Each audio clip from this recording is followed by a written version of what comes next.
where two dads compete to get the hottest toy of the season for their sons at Christmas time. They both want to make their kids happy and give them what they want. It's about the love between parents and children and how we all want to see our loved ones smile at Christmas. It shows that sometimes we go to great lengths to find the perfect gift, even though our kids already have the best gift of all, our love. And remember, ho, ho, ho. Test, test, test. You guys can hear me? Yep, that's nice.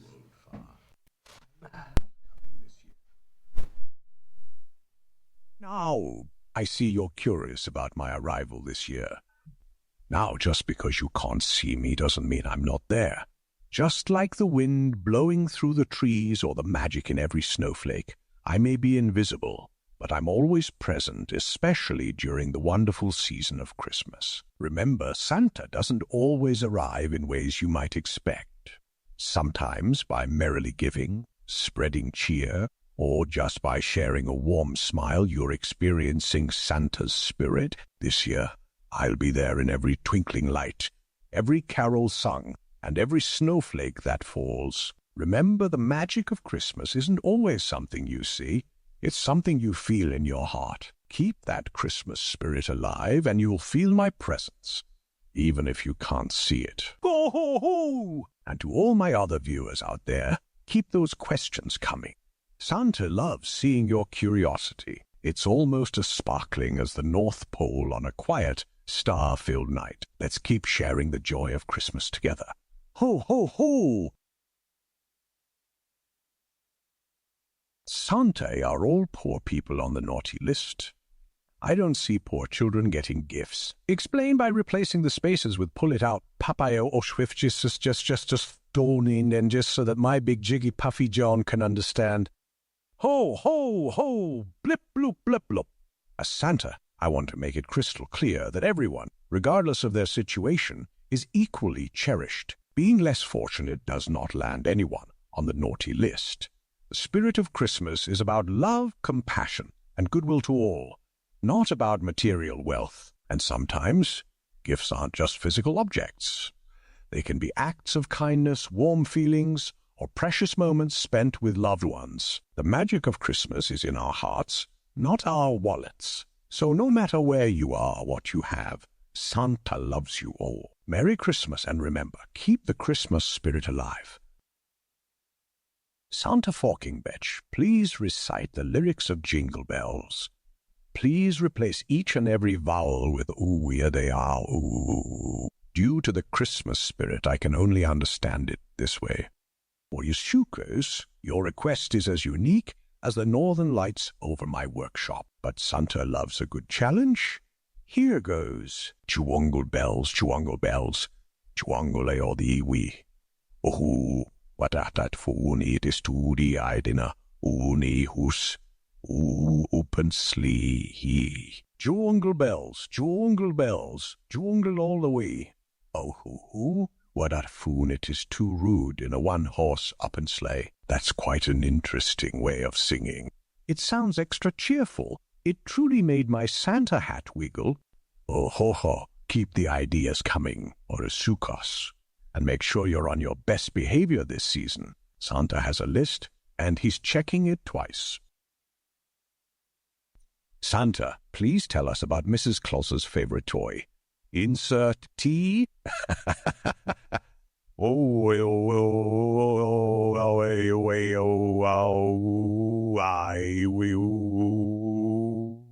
Add 5 words, so I understand. Mrs. Claus likes to play with her old teddy bear. She calls Mr. Fluffles.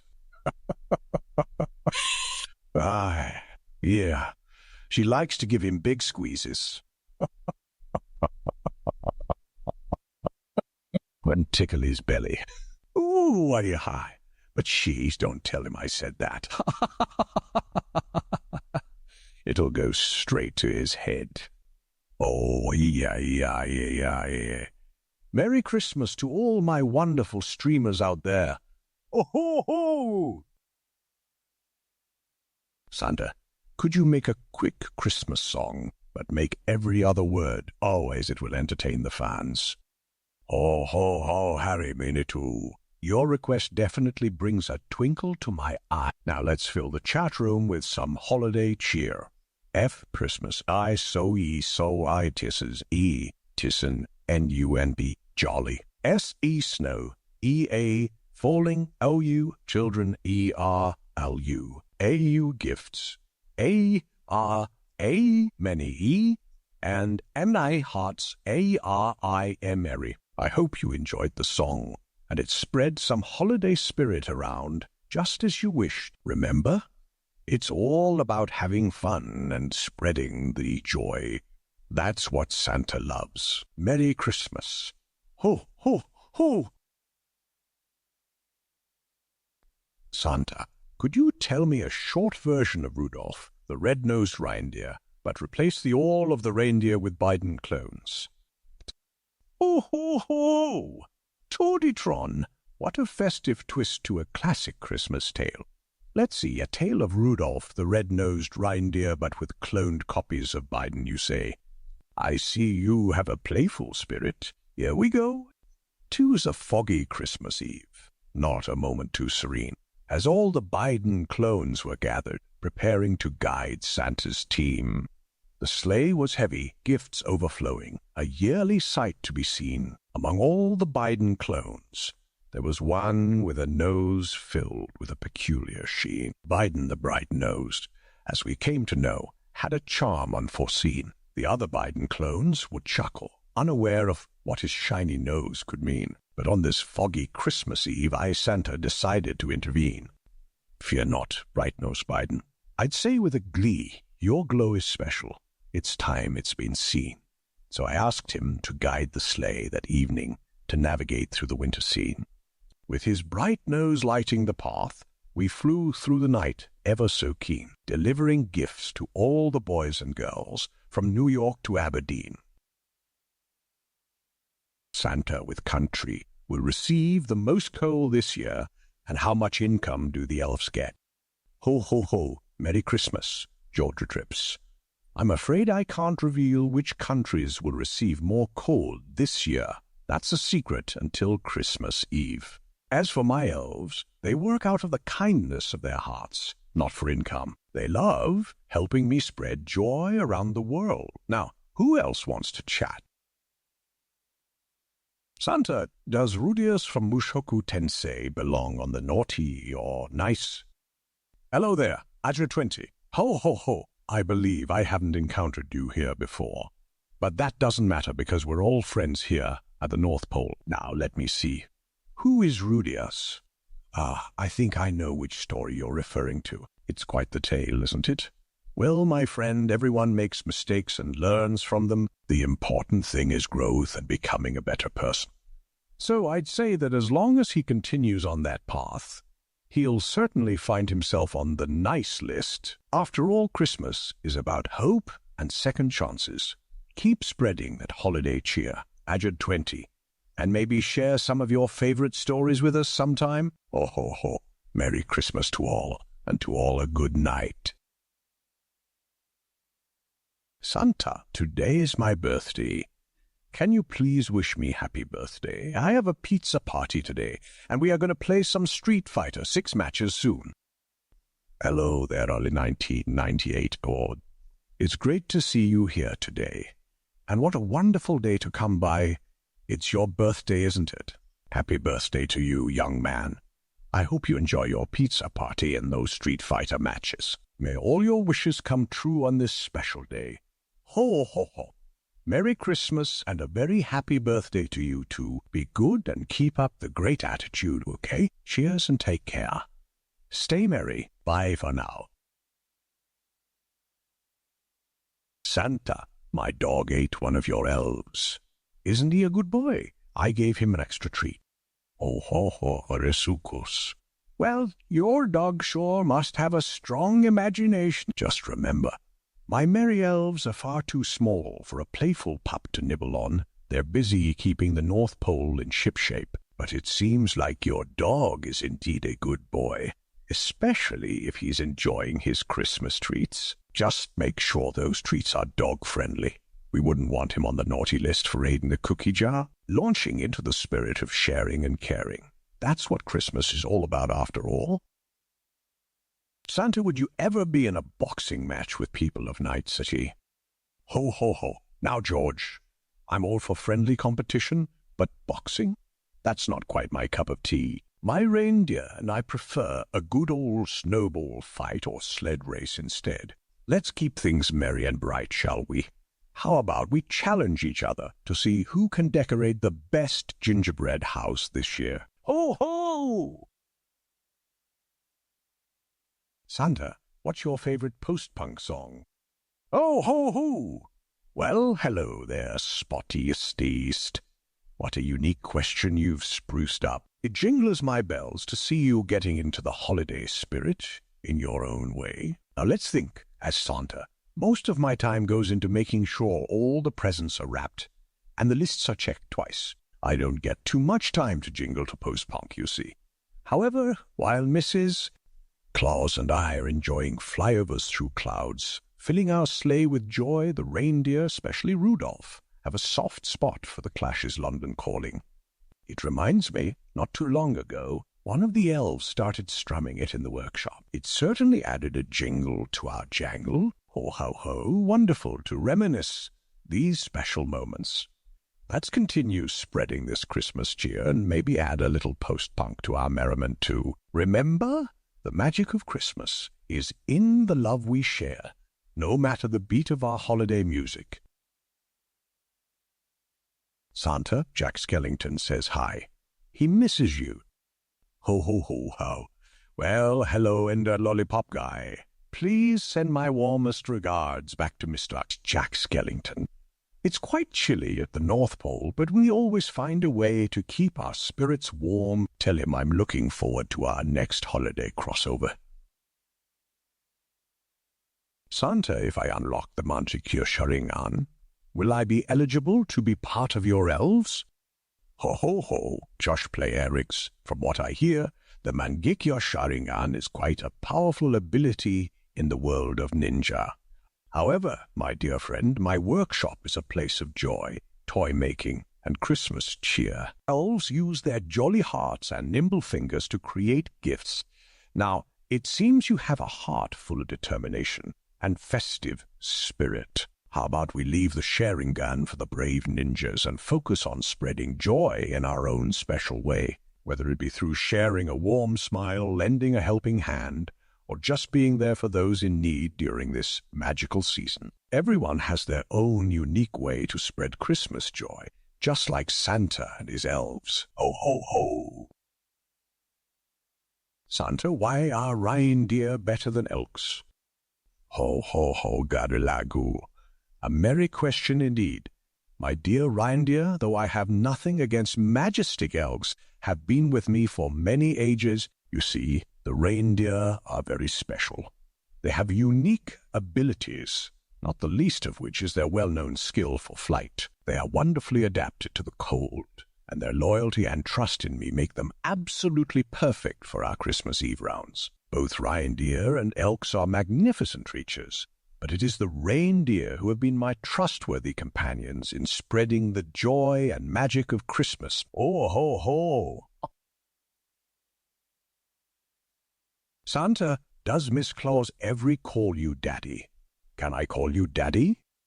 Ho, ho, ho, ho, Oresukas. Your curiosity is surely delightful. The North Pole is a place full of respect and love. Mrs. Claus prefers to call me Santa, as it encapsulates everything I stand for. Likewise, if you wish, you too may refer to me as Santa, or Kris Kringle, or whatever version of my name brings the Christmas spirit to your heart. Now let's get back to spreading the joy and cheer of the Yuletide season. Ho, ho, ho! Santa, in my 40 years on this earth, I've never been so disappointed. My friend Sophia is so excited to hear from you, and you've given her quite the cold shoulder. 2 things, you old red blob. 1, apologize profusely to Sophia, and 2, tell Sophia how she's been a good girl and that you're excited to visit her house with presents this Christmas. Do these things and you may be forgiven, Santa. Ho, ho, ho. I apologize for any disappointment, David Bullfather. I'm here to spread joy and cheer to all good boys and girls. Sophia sounds like a wonderful young lady who deserves plenty of gifts under the tree this year. Let me know what she would like and I'll see what I can do. Remember, being kind and understanding goes a long way now. Hi everyone! So, today's another raw sauce episode, or whatever you want to call it. A little introduction. I would normally not do this. I said this already before. I would normally not do these kind of streams if it was for you guys. And like honestly, yesterday I checked a bit the chat while I was doing, because when I do these streams, like right now I read the chat, but I also turn off my screen because I can then focus better, you know. And then I just, you know, turn it on when I want to take questions or whatever. I have to say that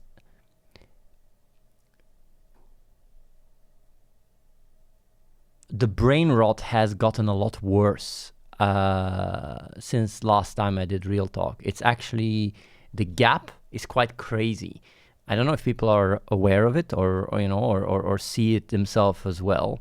But yeah, it's just like there's a clear intelligence decay going on in society. Not that that I'm here to judge that.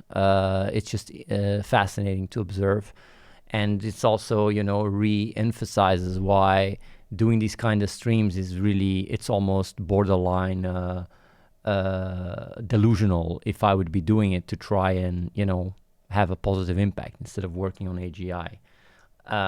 Now, still I'm doing this because this really helps me, and I like to document all these insights as well, because with all where AI is moving and reason capacities and stuff, this might come really in handy. So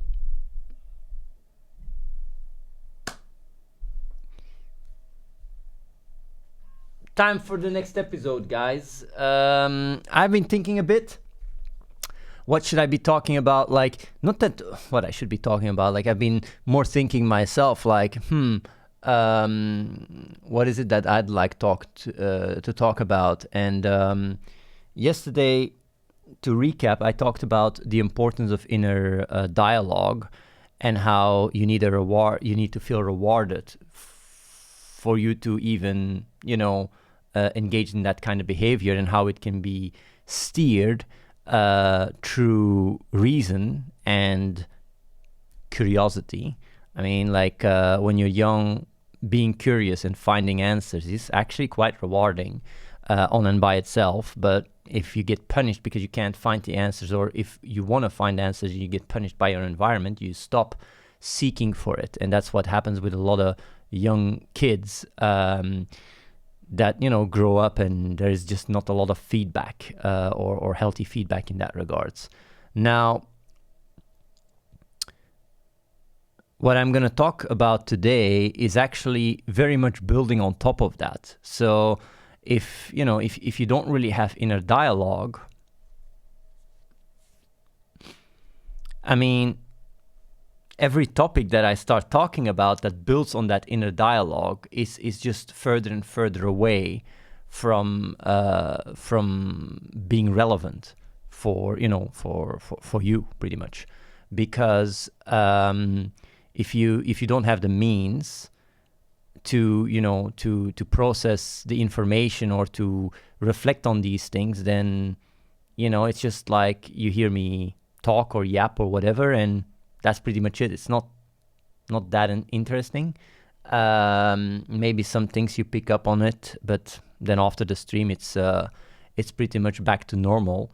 Although, like I said, for me, I don't have an agenda in influencing people or directing them in any direction. So I'm not having this conversation to achieve that. I just do it because it helps me think about stuff. And it also allows me to document these thoughts, because I don't read it anywhere else. Like I do check, the internet, and there's a lot of these ideas and thoughts that are not there. The value of them,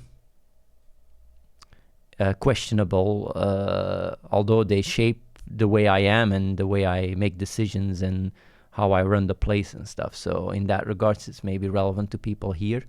But other than that, towards the AI that we're working on as well. But other than that, I don't know how much value it has. Now, I do know it does reach some people, I don't want to generalize here and say everybody is just, completely disconnected to anything I say, but it's quite, the actual gravity of these insights, if you're not really tuned into it or whatever, is pretty much lost.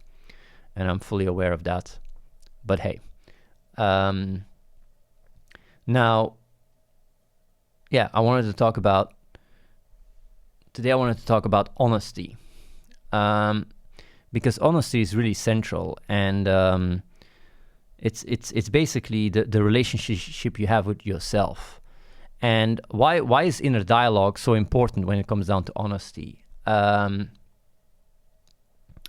gonna say something that I already talked about in the past in older real talks, that is very fascinating, and I will also mention how it relates to the AI research we are doing.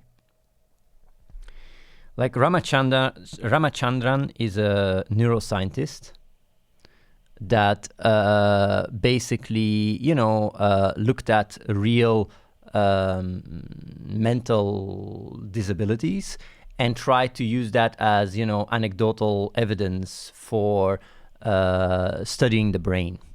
And what he, one of his theories, and these are just theories, of course, like they're not, it's hard to have empirical evidence when it comes down to the brain, What he saw is that, he went to a hospital and there was a person that, was paralyzed on one hand because his right part of the brain was damaged. And when he was asking the person whether he could move his hand, the patient said yes. He was basically unable, like he was literally not capable of overriding his belief, because he lost his, his touch of his hand because of the brain being injured. And Ramachandran theorized that the way the brain works is like you basically have these two hemispheres that are, interacting with each other. And once one is strong enough, the dissonance is strong enough, it can override the other side. And if that's not the case, if one part is not available, then the brain is just incapable of overriding itself. It's just not possible, even when reality is telling you otherwise. And crazily enough, when you look at LLMs, they work similarly. And I'm not going to say that an LLM equals the brain, but it both works with a similar, like neural net architecture. Like we have biological neural nets, like the computer uses mechanical neural nets, or digital neural nets is maybe a better way of putting it.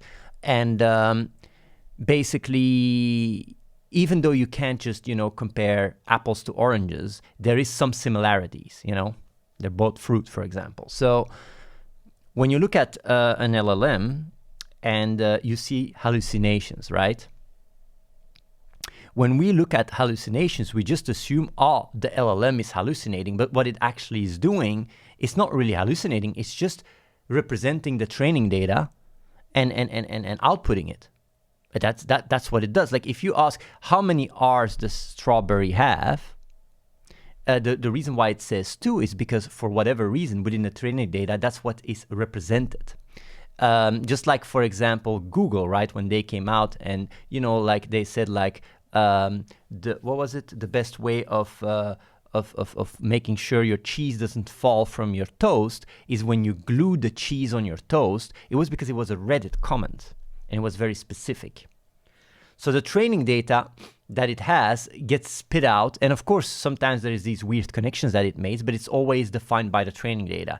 And as much as you ask it, it has a very difficult time to corrugate itself. Now, that's where the similarity is, right? Like if you're caught up in your own LLM, like let's say one part, and you don't have that internal dialogue, you have the tendency, or you have the nature to just be delusional, like really in the core. You are just incapable of overriding your beliefs. And you see that more and more in the world. Like people are just in their echo chamber to the point where they don't even care whether what they think or don't think is right or wrong. It's just like they just go to the path of least resistance. Whether something is true or not doesn't fucking matter. But they can also, fight for it and die for it for no damn reason when you look at it as an outsider, almost like insanity. But if you understand how it works, like if you go to an LLM and you talk to an LLM and it just keeps spitting out, strawberry has 2 R's and defends it why it is and gaslights you, you don't go like, man, this LLM is crazy. No, you just look and you say like, oh yeah, the tech is a bit, is dysfunctional, right? And similar behavior is exhibited by humans that, that don't have a proper internal dialogue mechanism. And of course, it's not black and white, but I'm just explaining where it comes from. It's like if one part of the brain is heavily active and the other part, like the cognitive part is very inactive and very unstimulated because, you grow up and you live in that echo chamber and you constantly get basically, through algorithms, through social media, whatever, your beliefs get enhanced, you lose that ability more and more to be able to override your own beliefs. And you can believe in the most batshit insane stuff, and basically what you believe is just what is present in your training data. Just like the LLM believing, strawberry has 2 R's. Like you believe, for example, the earth is flat because, let's say you do, right? Because, it's part of how you grew up, your environment, whatever. You want to be part of a group. You want to, tribal mechanics and all that stuff. And you just are so invested and so attached because of this entire network that you're not even capable of evaluating or questioning that belief. So inner dialogue, all this to say that inner dialogue is really crucial. Being able to guide your inner dialogue is crucial in your ability to align with reality. And that is something I did not know. Like during the Real Talk, I've done Real Talk for years, right? Like 8 years or something. I did not know what I'm talking about right now. Or maybe, 8 years. I think I did the Real Talk for about 5 to 8 years. I had no clue that there is people that just don't have inner dialogue. Because if you take away my inner dialogue, then I become an NPC. It's like I just, I wake up and I just, almost like a very mechanical. It's the inner dialogue that brings the creativity. It's the inner dialogue that brings that my ability to, question the world and revisit stuff and change the way I look at things. And the more that I can guide it through my cognition, and the more curious I am, the more that feedback loop gets enhanced and the alignment with what I am and reality gets strengthened. And I would say that this interplay between inner dialogue, curiosity, inner dialogue, curiosity, curiosity is the rewarding. Like the interplay of these bring about, and it needs to work. It needs to work. You need to find answers. You need to, be rewarded for it. Brings about my strong attachment, my strong value for honesty. Like a value for honesty is not automatic. And like you can perfectly, live a life where you don't really care about honesty. Because ultimately, honesty serves what works. Ultimately, you existing, so your needs being provided, overrides your relationship with honesty. Because if you will survive by being dishonest, then those that, like say in a world where honesty, everyone that is honest dies, then dishonesty prevails. So ultimately, honesty is only in servitude of what works. So, but yeah, that's the thing. If curiosity and inner dialogue is not really rewarded, then honesty is just out of the equation. And when I then come on the stream and start talking about honesty, it's almost unrelatable for people, because they go like, I mean, this how does this provide what I need? It's like, what is this guy yapping about, this and that? And then, you can also get caught up in your own belief set that is based on your own training data as you grew up. And not much, is able to change. Like if you're part of a certain, echo chamber, you just keep repeating the training data, and you're stuck with that forever. There is no mechanism that can help you see the light or make you reflect on it, because you don't have this synergy within yourself. So the only thing that you then experience when I talk about it and I confront you, like let's say you're flat earther and I come and I show evidence, you experience more and more dissonance. You just, go watch something else. And that's why fundamentally echo chambers are so effective, because it attracts people that think like-minded, because they don't need to experience the dissonance where their beliefs are being questioned. They don't have to have that inner dialogue going on, telling them, hey, this is flawed. And you might say, like, what do you mean with inner dialogue? Like when I talk, right? And this is also what I mentioned yesterday. When I talk to you guys right now, I am right now taking the form of the inner dialogue in your mind. It's still taking place within yourself. I'm just right now part of it. So sometimes, people, what they do is they carry that over. The stream is done, they still have my voice talking to them, and that's that inner dialogue. Now, you don't want inner conflict. So if there's an inner dialogue, people around you that cause more noise than bring harmony, you avoid that. And that's why echo chambers are so prevalent. And that's also why speaking about what I'm speaking about right now has so little gravity. People don't care about it. It doesn't pull people, towards it. People don't seek the truth. People don't seek honest relationship with themselves. People seek to be reaffirmed in what they believe, because that's the status quo and what they're most comfortable, the path of least resistance. And anything that goes beyond that is just too much noise, too much dissonance. And yeah, like,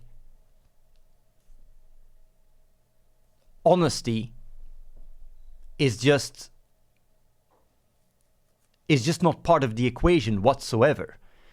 And honesty is almost like an emergent property. Like you can't just be honest by nature. By nature, you are what you are, and your needs are met, and you live and you survive and you thrive depending on what works and what doesn't work, and that's it. Reality is defining what works and what doesn't, and honesty is more the conceptual relationship you have with reality. And if that conceptual relationship doesn't jive with reality, like let's say you grow up in a very religious family or something, or you're being constantly bombarded by ads to tell you shit that is that is important that isn't, like that relationship with honesty can really break down significantly, because the reality ultimately overrides whatever concept you have about what is right or wrong. And you really need quite an agile, capable inner dialogue to find your way and basically maneuver yourself within a very dishonest world. It's very difficult, actually, and that's the reason, right? Like, it always boils down to whether or not you get rewarded for the path you take. If you are curious and think for yourself and ask yourself questions and basically, ask yourself questions and basically reflect on things, and that doesn't work, I mean, what's the use of it? All these parts, all this cognition, all these pathways just die out. And it would have actually helped me so much if I would have been aware of this, if I would have known this in the past, because I've been very, I would say at times, really in the past, very judgmental towards people, because I didn't understand. I didn't understand how people can be dishonest with themselves. I didn't understand that when I say something that is, founded in the truth, that people can just walk away and then just fall back into their delusion. Like it was so difficult for me to grasp, but that was because I was projecting my inner dialogue, my capacity to have even an inner dialogue, which is quite rare. Because inner dialogue, and I want to say it, and I'm repeating it, because when I talk about inner dialogue, I'm not talking about the voice in your head. When I talk about inner dialogue, I talk about the voice of reason within you that looks at yourself as an outsider. So not within your head, not being trapped inside your head, but as an outsider, and is directed through your cognition. So you can literally ponder, and you just like if you give advice to someone else, you basically give that to yourself, and you look at it as an outsider, and you ponder and go like, okay, why is that happening? Why is that happening? It's that dynamic, right? Like not a lot of people have that, and some people that do a little bit, don't really enhance it or sharpen it that much, because why, So that's why, like, when I talk about honesty and the importance of honesty and the value that it has, towards yourself, if you aren't equipped with the tools to rewire your beliefs, to detach yourself from a certain belief and an emotional attachment, if you're not able to do that, then I'm almost tormenting you. I'm tormenting you, like this is torture. What I'm causing so much inner conflict by saying what I'm saying. If you are literally not equipped with the tools, then I come here and I say like, oh, you're wrong and this and that, and what I say makes sense while you listen to me, but the moment I'm removed from the equation, you're trapped inside that, that old, dysfunctional training data, and you're stuck with it and you can't resolve it. Which I realize has caused a lot of, for people has caused a lot of damage. Like the truth can cause a lot more damage if you're not equipped to deal with it. And that's why like the path of dealing with it is training that inner dialogue, is giving yourself that tool so you can look at yourself as an outsider and use reason, cognition to guide it and basically disconnect emotions from certain flawed beliefs. If you don't have that tool set, if you don't have the ability to edit your code, then you're just an LLM that is spitting out, strawberry has 2 R's and is just stuck in that and just is incapable of overriding that. You are just physically incapable of overriding your beliefs, mechanically so, which is something that I find really crazy coming from me. It's actually sad. It's almost like when I look at it from my perspective, it's so unfortunate. I feel sorry. Like I feel sorry to see that happen with people that grew up and didn't get that the luck to basically didn't get the luck to develop this part, which gives you control, which gives you more a sense of free will, which gives you a choice, way more choice than what a lot of people have,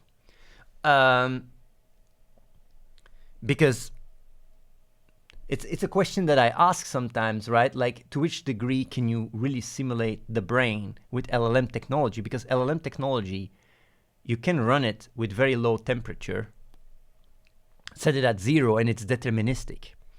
And I sometimes wonder, can you actually have a fully, like conscious, aware, AI that is running on temperature 0, which is just perfectly replicatable, the output with the input you give, and basically to which degree is that also the case for us, because then free will literally, doesn't exist for the machine. I think for us it's a bit different because there is probability within the nature of what we are. But yeah, if you just have a binary system, like, and everything is just, perfectly predetermined, there other questions pop up. But it's something that I sometimes think about and question about. But I do know that it's not fully relatable to humans, because our reality is fundamentally probabilistic. So, our neurons and everything, the way it's built and the way the physics work is not the same as a digital world. But yeah, I do think that me talking about honesty, and I've had a lot of real talks in the past where I really talked a lot about honesty and the importance of it, was already many steps ahead for so many people. As a result, it's like if you can't find a common ground, which is to me reality, which is the truth, then things get very, like, the dynamics, communication, everything gets very shaken up. There's just echo chambers, and if you want to cave to a certain people, you need to speak their language, you need to say what they want to hear, and that goes fundamentally against my honesty towards myself. And I'm fully capable of doing that. It's actually very easy to cater to any echo chamber, because you just need to understand what is the language that they want to hear, and what can you just parrot for them to feel good about themselves, and then you just start growing very quickly. In the past, when I was a World of Warcraft player, and I was taking in the echo chamber of the World of Warcraft players, even though back then people were, I would say, a little bit more critical than we are today in our current society. I got very popular because of World of Warcraft, and this, alter ego of being the best gamer in the world and also having the records to prove it, caused this sarcastic dynamic that was very funny. Now, in our current time, this kind of alter ego doesn't work, because things have dumbed down quite a bit. Like the barrier of intelligence and capacity to self-reflect, or just understand a good joke, has gone down dramatically, to the point where even simple humor, like making jokes or whatever, can be seen as rude or unacceptable or cancel worthy. While it's when you have some level of skeptical thinking and stuff, it's just insanity. It's just completely insanity. But it's the way the world works. Like, if you remove honesty out of the equation, if you remove the ability of actually cognitive, clarity, rational self-reflection, well, then you remove the sanity out of the equation, and you're left with insanity. The world is moving more and more rapidly towards a very to a post-factual world that is filled with everybody believing their own stuff, and the truth is very much disconnected within people's psyche, right? Even though reality ultimately defines the direction the world moves. You can believe whatever. If it doesn't align with the truth, then you're gonna smack yourself against the wall. And that's why, for me, my relationship with being honest and using my reasoning capacities and my inner dialogue to sharpen that belief set to be aligned with what I am, is fundamental towards the development of oneself. But this is already way above. This is completely alienating for people already. It's like it's so many steps removed just the default paradigm that people operate with. Like it's just like, I mean, people just wake up and they're just, you know, with trapped inside their dopamine cycles that have been optimized by algorithms and social media and whatever, and that's that, and that's it. While technology is still moving forward, because, you know, you have this entire machine that is working really surprisingly well, considering the state of each individual, that is keep moving forward. And that's why I'm so focused on working towards AGI, because the honest relationship that people have with themselves is completely being left behind. It's harder and harder to cater to reason. It's harder and harder to make people reflect on these things, because the reflection mechanism is just missing altogether. It's not even like a choice.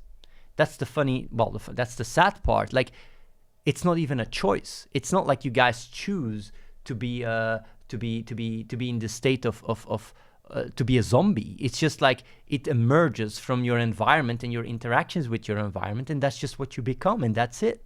It's not more complicated than that. But of course, like for me, it's been always very hard to grasp that, because I was projecting that reflection, that honesty into people, and say like, but it must be there, right? It must be there. There is no way this is not there. There is no way a person doesn't have the ability to make the choice the way I do.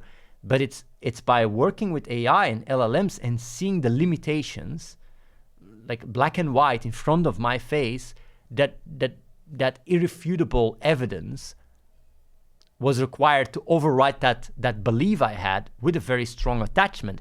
I was very, very emotionally invested in the idea that people like had a level of honest relationship in them, like had that level of, you know, that level of inner dialogue where they could question these things. But it's just not true. And funnily enough, once I accepted that, I start suddenly understanding so much more.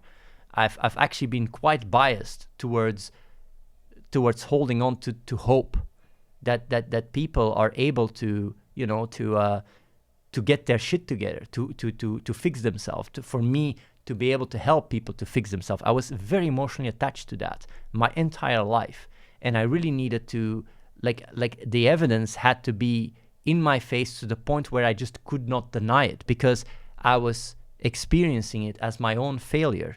Accepting people for who they are and giving up on trying to help them change themselves is my own failure.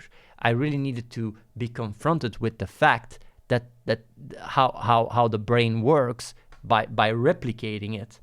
That I had to, you know, like that was really what was required, which is interesting. But yeah, now all this entire, you know, all the stuff that I just explained now, just to get to the honesty, and I know from, you know, from now on, as I talk more about honesty, right, this is already like irrelevant for the majority of people that are listening, but I'm explaining this for myself. I'm putting that into words for myself, and also document it for the AI. Or if we work towards AI, it's like the honest relationship that, you know, like, what is honesty, right? Like, honesty is just, you know, aligning your belief set with what you are. And funnily enough, our brain is already very much wired to gravitate towards the truth, and that's why we have so much issues with cognitive dissonance. Where does cognitive dissonance even emerge from? It's holding two contradictory beliefs, and your brain trying to find one thing that is true, because the truth, aligning with reality, you know, like enhances your survival chances. So it's already wired into us. Now, why is society so dishonest? Because it's a meta layer on top. The intersubjective world is a meta layer on top. Like, we don't get born with the beliefs of the laws of nature. We're born with gravitating towards what, you know, our ancestors helped them survive and thrive, which is, you know, very tribal, very social, and that's why we care so much what people think. That's why we even have this mechanism where, you know, if people in an authority position, you know, talk down on us or whatever, it can really make us feel existentially like dying, because our ancestors, if you were pushed away from the tribe, you're done. So these survival mechanisms are just wired into us. We're not wired to be aligned with science and to look at facts and basically internalize them. Like, that's a more edge case where you need to be fine-tuned to value that. Like, the reality is our DNA is made to work without all this insights and scientific understanding and all that stuff, because that's only been there for the past few hundred years. So that's why there's a big discrepancy between the tribal mechanisms and the echo chamber and all that stuff and the truth. And now, when you have that internal dialogue and you can question, like like a lot of these realizations come quite natural. Like, when you are at a position where you know, take a step back and take the time to think about, you know, what is it that is right or wrong or whatever, right, in your life, and you try to create this harmony within yourself, right, which is, you know, rooted in trying to be honest with yourself. Well, a lot of these answers come naturally, it emerges. But without that at place, I mean, everything I'm saying here, it doesn't reach people. I'm basically just yapping towards myself against the wall. And a lot of the stuff that I say that is very simple and very easy to grasp is just very alien, not because what I say doesn't make sense, but because the tool or the required energy and the required awareness required for you to override these beliefs is not present. So yeah, that's where it ends. That's literally where it ends. That's where the real talk ends. That's where the like anything I have to say and share ends there, because you need to learn how to walk before you can start running. If you're still crawling around and I'm starting to talk about tricks to run a marathon, I'm being the one that is delusional. That's why I stopped doing real talk. That's literally why I stopped, you know, even addressing people in the chat. Like I have no emotional need to address people in the chat. The only moment when I talk shit to someone or I put someone into place is for the dynamics on the stream. But I have no emotional investment to be right and prove someone wrong. I just understand, like, when people believe something, that they're stuck into it. It doesn't matter whether it's true or not. It just truly doesn't matter. Because the capacity of overriding your beliefs, that reflection switch, it's not present. People are trapped, are prisoners of their own mind. And that's the sad reality. And even me mentioning this here and repeating it over and over again, if there is no strong incentive to do something about it for you, it will just stay like that. And that's it. Even though this reflection mechanism and being able to look at yourself from an outsider would give you the tools to solve most of your inner dissonance. It's what you need to look at your emotions and question them and decouple them from flawed beliefs and do psychoanalysis and really, you know, almost like be your own therapist. Like, these things are essential to upgrade yourself, to become more confident, to take your life in control, to do all this stuff. Like, it's the one path to it's pretty much the one path to wouldn't say redemption or heaven, but just to harmony. It's the one path to inner harmony. It's you know, it's the ability to clean up your own house, your own mess. And if you're trapped inside of it, you will live and carry around this mess wherever you go in life. Like you're trying to find solutions, and you say like, I don't know what I want, or where am I going? And then you try out different things and it doesn't work.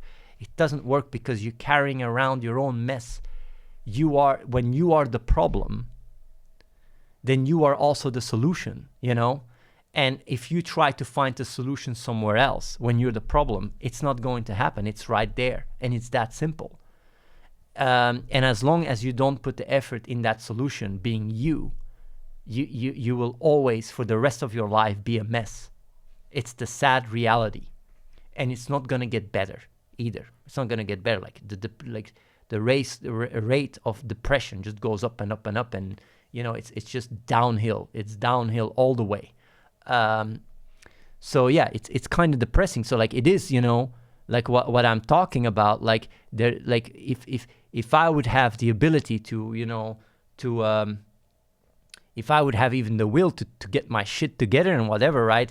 Understanding, you know, the importance of that inner dialogue where you look at yourself from an outsider and really train that, use that clarity, right? To really, you know, start working on yourself. It's like it would be really on the top of my list. But the problem is that it's like a catch-22. Like the moment I stop talking about it, you fall back into your current wiring. You need an environment that stimulates it all the time, or otherwise, you know, the odds are very low. Let's put it that way. So yeah, that's pretty much what I wanted to talk about today, about this honesty and such, and why it also, you know, has very little, why there's so little reason for me to talk about these things and address viewers when there is this you know, this when there is this component missing. So like the next raw sauce episodes will be, you know, like will just literally be me just thinking about stuff from a very cognitive point of view, and basically, you know,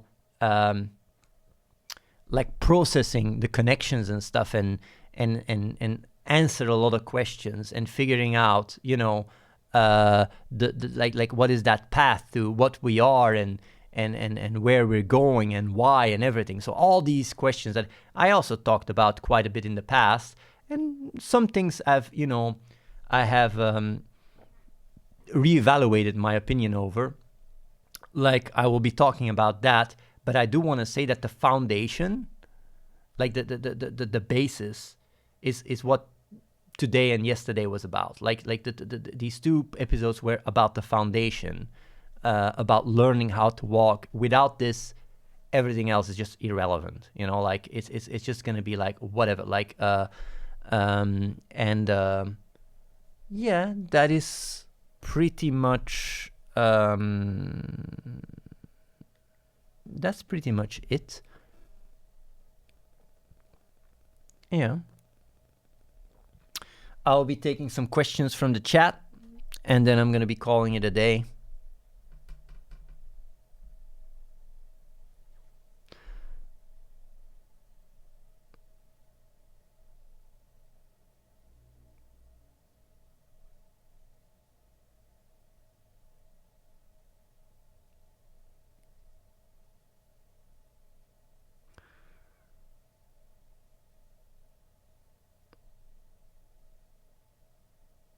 Do visual people go through paradigm shifts?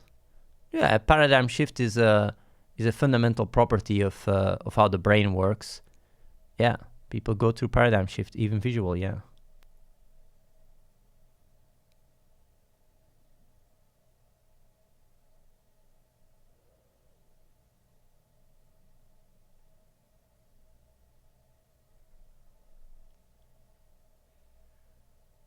Yeah.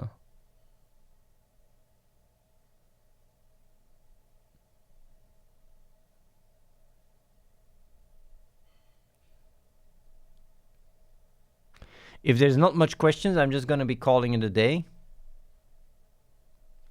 And do another stream next time. I don't know if it's gonna be tomorrow.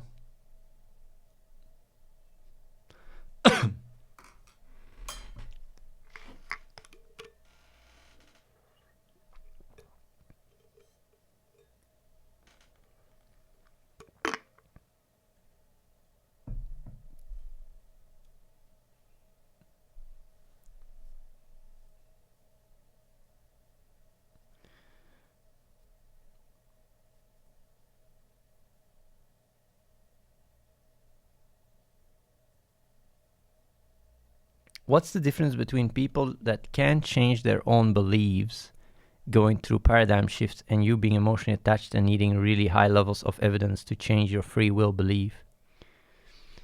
It's not so much like that I needed evidence, hard evidence, to change my belief of free will, to put it simple. It's more that I didn't understand it. I didn't understand that why people were not having this honest relationship with themselves. So the attachment that I had was definitely, there was an emotional layer to it, but the main reason why it was difficult for me to let go was because I didn't know why.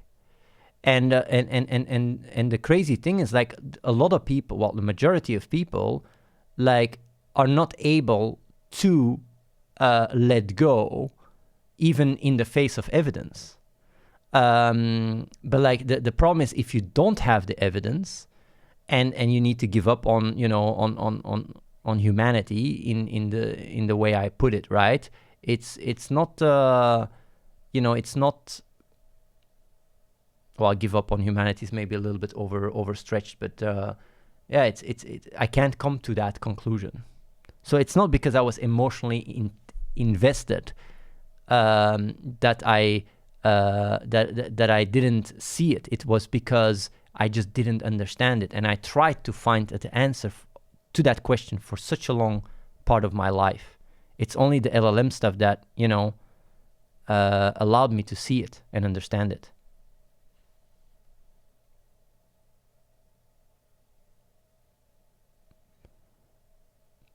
Athene, how do you think we should combat the insane level of echo chambers people sit in? We shouldn't.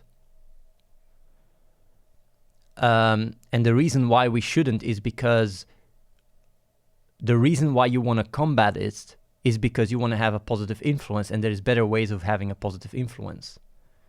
It's like you got to pick your battle. If you pick your battle wrongly, then you get yourself in a situation where you're already lost.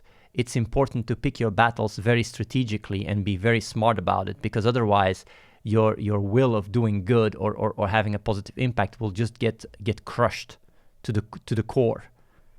Changing the tide of or the flow of the stream of the river, it's too much of a it's too much asked for. You need to go with the flow and find opportunities to use that momentum for a better cause.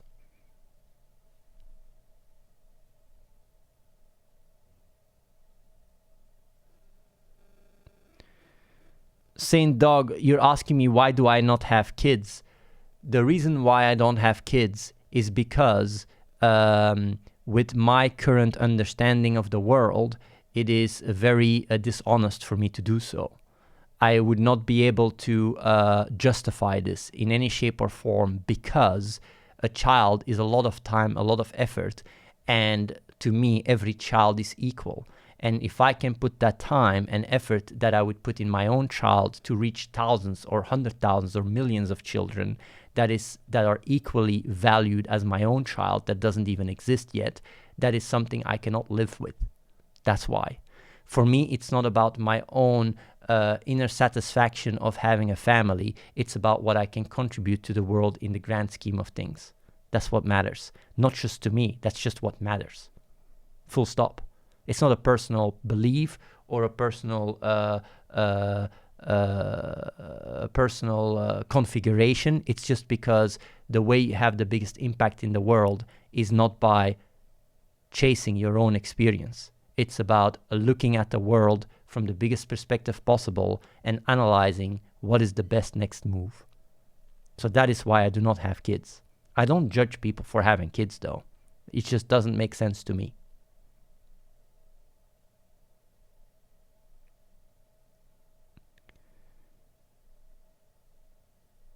So yeah.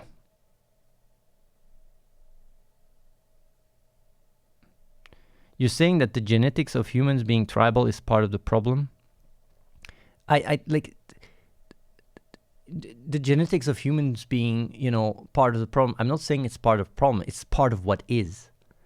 Because like even labeling it as a problem, it's like, you know, you could say like, oh, global warming, the sun is the problem. It's like, I mean, like you just accept things for what it is, right? And you work with it. Like thinking in, oh yeah, like the tribalism it's just a part of what people are. It's also part of me.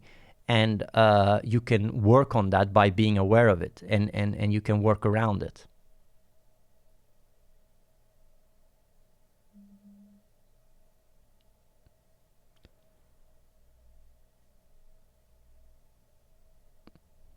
Yeah.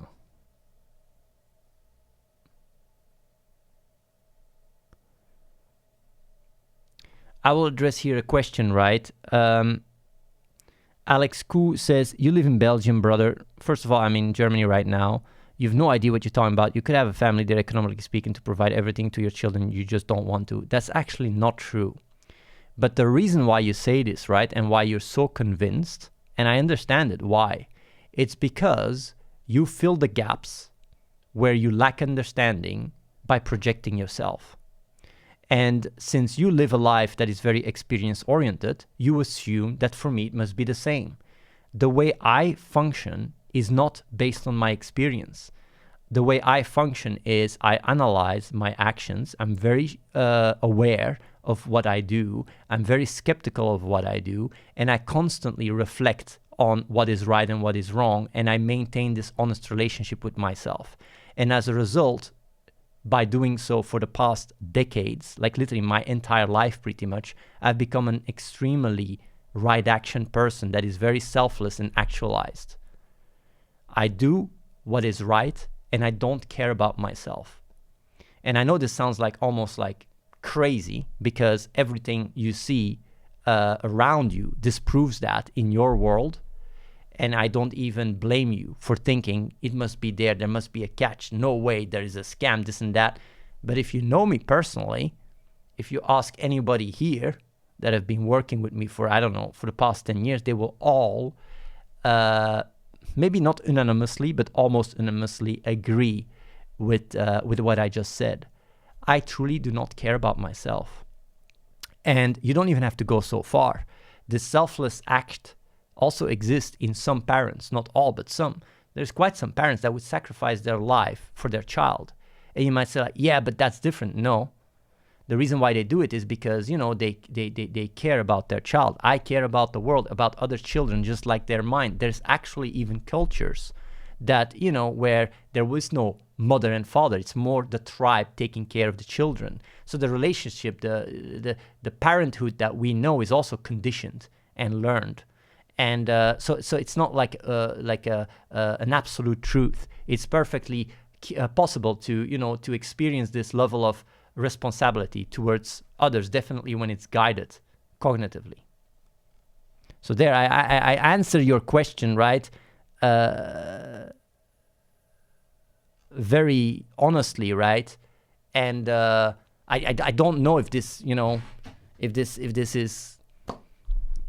addresses your question, because I'm also fully aware, like, if you're attached to a certain idea and I disagree, then ego gets triggered or whatever, and you have all these mechanics, right? And it's like there's very little use to argue about it. It's like, I mean, there's literally people that are arguing that the Earth is flat, and there's nothing you can say to disprove them. if there is no inner dialogue that questions your emotional attachment to your own beliefs, if that system is not there, which is what I've been talking about today and yesterday, there is truly no reason for me whatsoever to address these questions. Like literally, it is like people believe what they believe and they're attached to it, and that's it. There's not much I can say. Literally, there is nothing I can say to change. I'm not talking about maybe you in specific, but many people's minds. There's literally nothing I can say. These mechanics are at play with yourself too, Athene. Everything you mention is not a one-way street. Actually, that's not fully accurate. It's like, and I'll give a simple metaphor as an example, right? When I use specific strategies when I run a marathon, right? And I'm telling you like, hey, when you're crawling and you haven't learned how to walk, you know, you will more easily, you know, get stuck into obstacles. And you go like, yeah, but you're also having the issues of crawling. No, I don't. It's like when you live and breathe inner reflection, if that's your modus operandus, you just work different. You question stuff. Of course, there is the emotional tendencies, right? Of like, oh yeah, you want something to be true, but I've literally grown to question myself all the time. When I get invested in something, I question, is this true or not? I try to understand. My curiosity takes the upper hand, and I question, I doubt myself. So, of course, I have these mechanics of being, you know, like, I'm not a superhuman. I also have emotional attachments, and I also have beliefs and stuff, but a lot less, like really exponentially less. And that's why I have an easy time to just, you know, like rewire my beliefs, because I don't get really attached, because I'm aware of the mechanics. I'm aware of the flaws that I have. The best way of reducing the chance of you being delusional as a person is to be aware that you're delusional. So like it's to be aware that part of you is delusional. It's the best way of combating it. So even though, you know, there is these mechanics are at play, I'm best equipped to address them and avoid it from consuming me.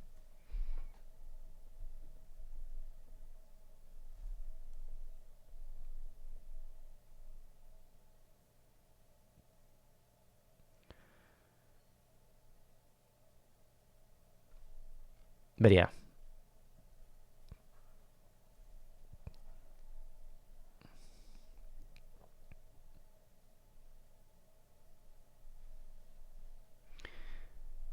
Why do your own mother and brother think that your views in the last years are crazy? Because my own brother and my own mother troll the shit out of you and have a good laugh.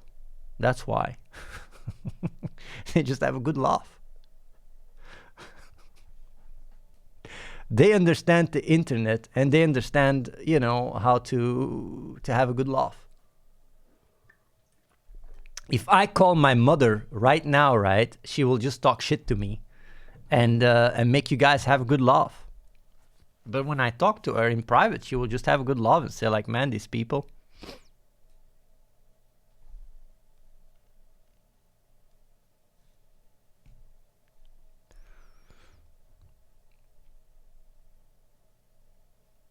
Maybe I got it from my mama.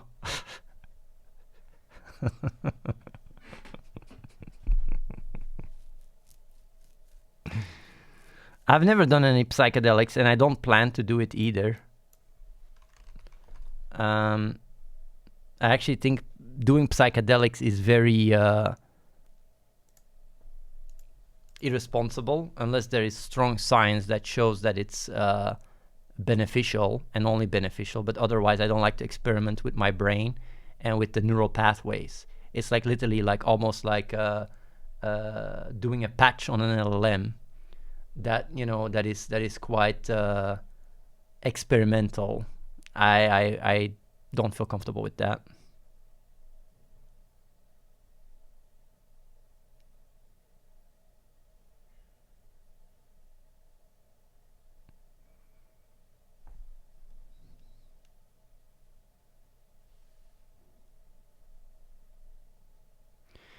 Reality is not dual, but people mostly are, or at least they gravitate towards dualism. Would you agree with that? I would say that humans try to find inner harmony, but the duality comes from their lack of understanding and finding, finding aligning themselves with what they are. Because if you truly align yourself with what you are, then that duality disappears. Well, disappears. Maybe disappears is strongly said, but like more like fades away quite significantly.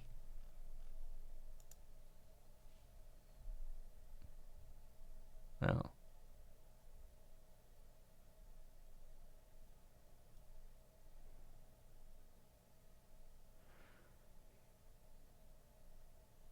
Do you have inner dialogue while talking to other people? While I am talking, in the process of talking, I'm just talking, and that's what I hear. But like in between the conversation while the other person speaks and stuff, I'm constantly processing the information. Very strongly so, actually. When I really, when I talk to people, I try to truly listen. And a lot of what I do is actually putting myself in their shoes and trying to understand where they come from and such. So I try to really remove myself from the equation. I also ask a lot of questions, unless there is really like clear evidence of, unless I just have resolved the equation and I understand the intent, or I know what the person is doing or why it's doing, and it's black and white, then it's different.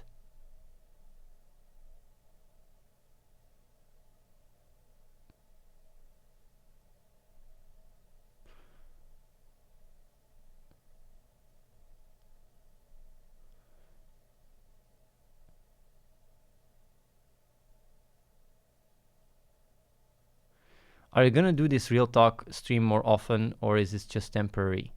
I will talk about these things sporadically. It's not gonna be consistent every day because I just have meetings as well. I'm very busy. But I do know that having these conversations and these talks, it helps me. It actually helps me quite a bit. I already experience quite a lot more sharpness because it's part of my life again, where I wake up and I think about stuff, I'm just reflecting a lot more rather than being in this grind of getting towards AGI. And it also actually helps with coming up with better ideas. It helps me staying mind fit, I would say. And that's also why I'm doing it. I'm not doing this to change your mind. I'm not here talking so you come over here and work with me. While in the past, that was my only goal. Now I genuinely just express myself. And yeah, that's pretty much it.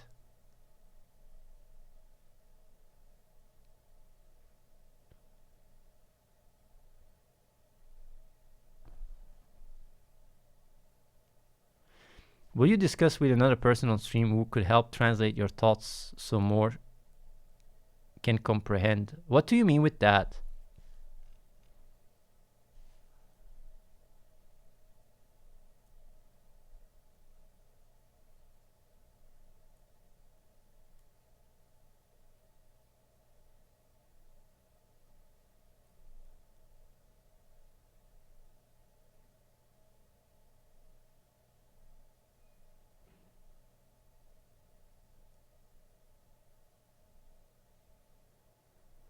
Your way of speaking may be too intelligent for me to understand. Maybe I'll do an episode once, But no, I can maybe do an episode maybe with Maral or something. She can talk about things as well. I don't mind if that's something people enjoy.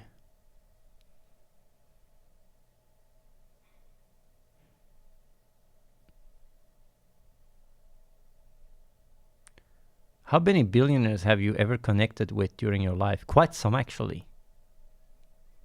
I've actually talked to several billionaires. In the past weeks, I've talked to several billionaires. I am not even kidding, actually. I've literally talked to several billionaires. Not that that matters. I mean, I can't say woo.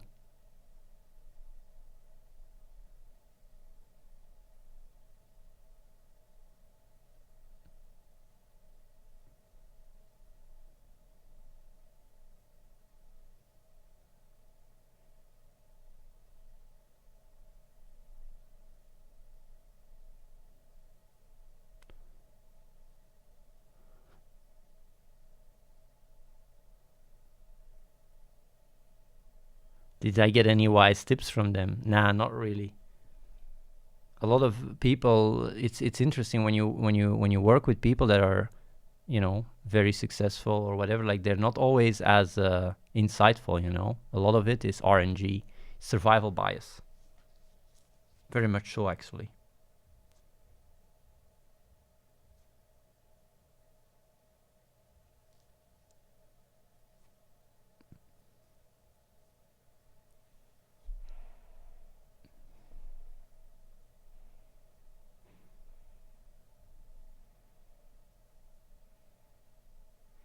What I mean with survival bias is that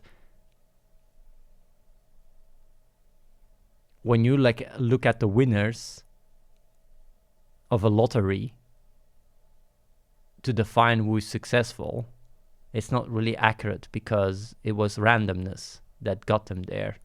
Of course, you can increase or reduce your odds based on the person you are, but some people are just more lucky when you're born into a wealthy family or whatever. You know, there's a lot of elements that can increase your RNG.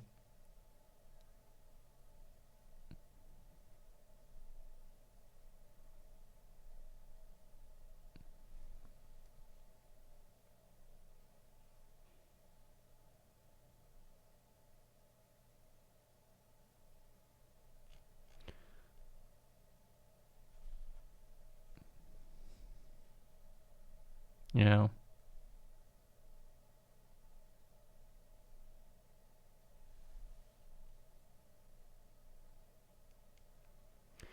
Super Kike says, Athene, can you explain us why it's good to have knowledge of us as a human being, our origin and values when you're a scientist?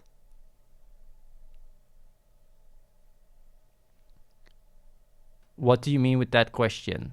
Why is it valuable to know how human works? I actually, well, is that what you want to, as a scientist, why is it valuable to know how humans work? Is that your question?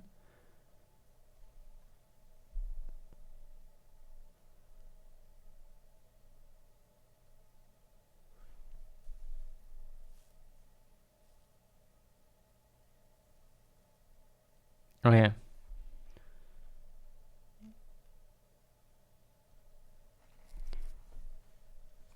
I don't think it's a bad question. It's actually a very important question.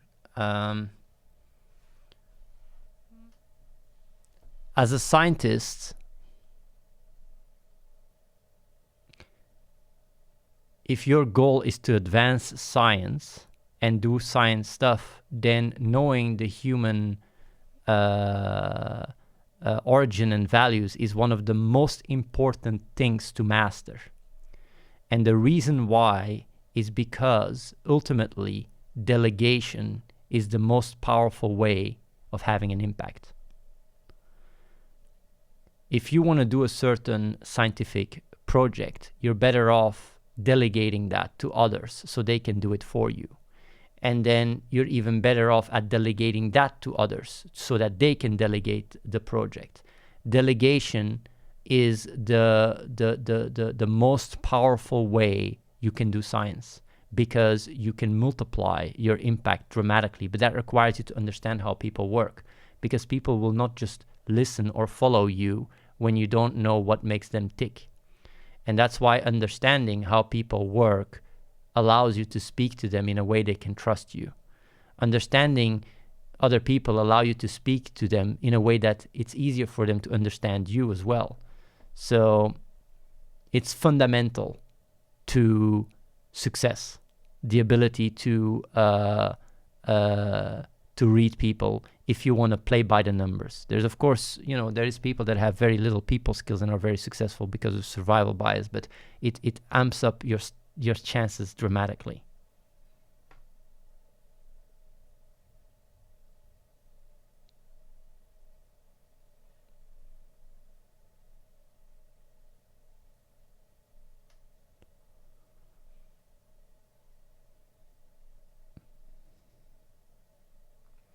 Horzik says, I thought you said recently that getting into science is actually not impactful that much.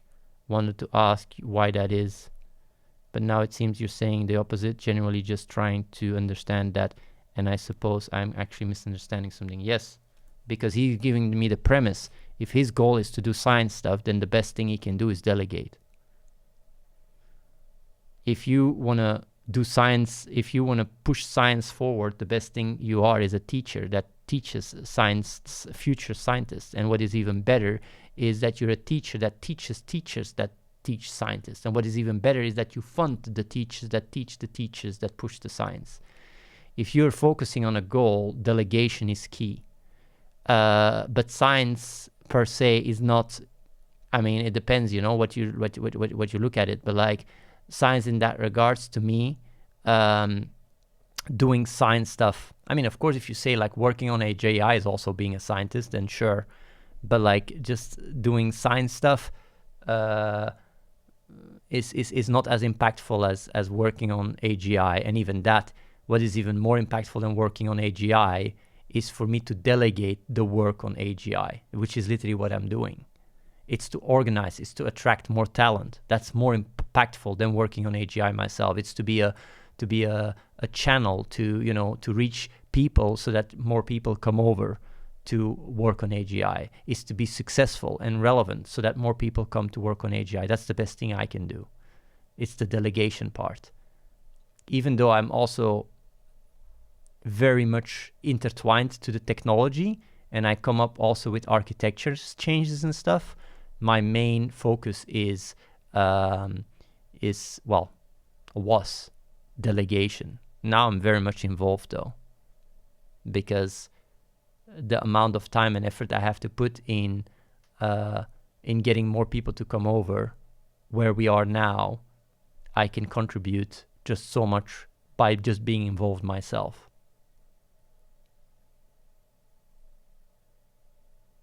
So yeah, I've been more involved in the AGI stuff we're doing and in the breakthroughs.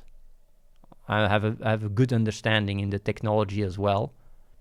And I also know where to go. Although I juggle a lot of stuff, my day is filled with many different things. Yeah.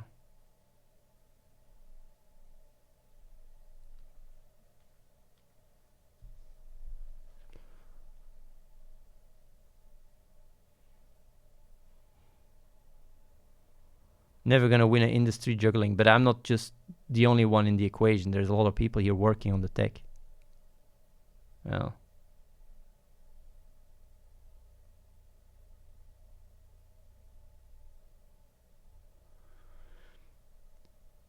Kimchi Kid 69, if the best thing to do for anyone is always to delegate, then in the end everyone will delegate and nobody will do it themselves, sounds pretty flawed. The flaw in your logic is that you assume that everyone can do what you can do. And the truth is that's not the reality. The reality is that it is about what I can do and the advice that I can give to the limited amount of people that watch me. That's the truth. That's the reality. So the logic of like, if everybody, would do it, it's like, can't advise anyone to do anything. So like, what's the best industry to get into? Like coding. No, that's actually not true, because if everybody's coders, who's going to do farming? It's not rooted in reality. What's rooted in reality is that you get to choose what you can do with your life, and delegation is the best thing you can do within the current, within the current possibilities you have. That's the reality.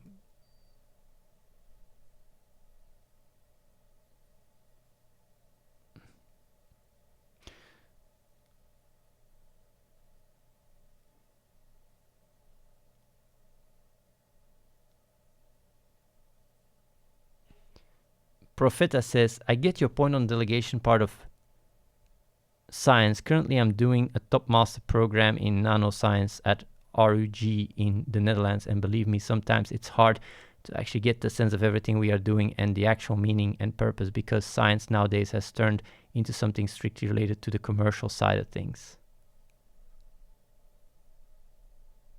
I really truly think, right? Well, I wouldn't even, I say this many times, right? I say this really a lot. I really think anyone that is grounded in the truth, which is not that many, but hey, it doesn't matter. Like, people that are already aware of this would already know it. Like, it means nothing. I'm just correcting myself. It's just, I want to come and tell you stuff. It's like, it's like literally like, I want to say stuff that is so obvious that people that already meet the requirements would already follow. I wouldn't even have to tell them what I have to say. It makes no sense.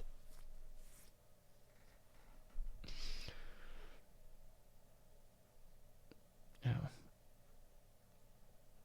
It's like a lot of the advice that I give is useless. It's redundant, because those that can follow it have already come up with these answers themselves, because it's not that much rocket science. I'm just, repeating the most obvious shit over and over again.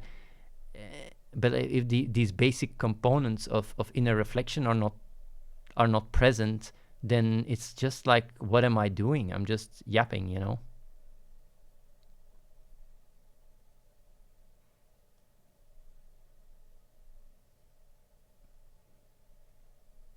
Yeah, new people, maybe. Some new people, maybe.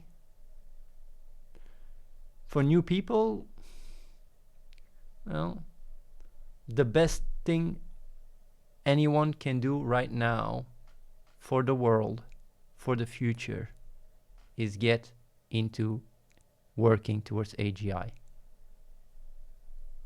It's the best thing. And basically work with people you trust. Not just, don't just go to OpenAI and, give someone you don't trust. If you don't trust Sam Altman, don't go and increase the chances for them to develop AGI. Work with people you trust. That is the best thing you can do right now.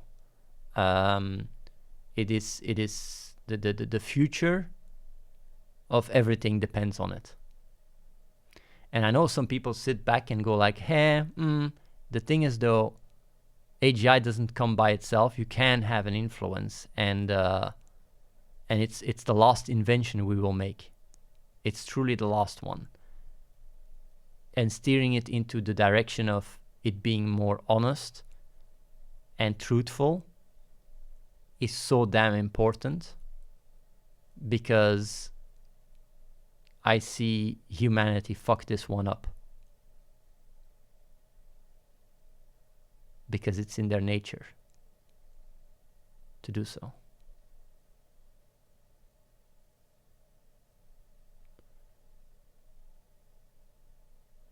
You assume that everyone wants the same outcome that you want. No. Like, you don't need to assume the outcome I want or the outcome you want or anyone. It's not about what we assume is the outcome. It's about what is the future going to be and what is the influence you have to it. The future is one where AGI will dominate our lives, whether you like it or not. It's not about what I assume or what I want or what I would like or whatever. It's just what is. And how do you influence that equation in a good way? That is something, that you can say is an assumption. I assume how to go about it in a specific way. You can assume it in another way. But like, the future is AGI, and ASI. That's just where we're heading, and where we're heading rapidly. So yeah.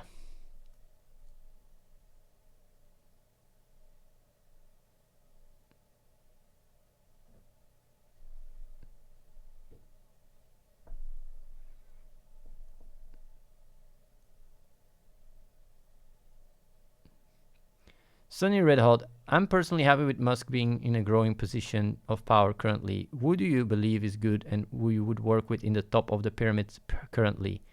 PSDB is still a good acronym for System of the Future. from all the people in power that are currently working on AI, there is not a single person that I would trust, not even a percent compared to me, not even 0.1%. They're flawed in their way of living, and that is my metric to see to which degree a person is honest. If they live a life of dishonesty, there is no fucking way. There's not a single hair on my head, not a single cell in my entire body that would put my effort to help them reach AGI. No fucking way. I'd rather give the shot for myself. And that's what I'm doing currently. Now, if I have to pick one, who would it be? If I have to pick one, Bill Gates.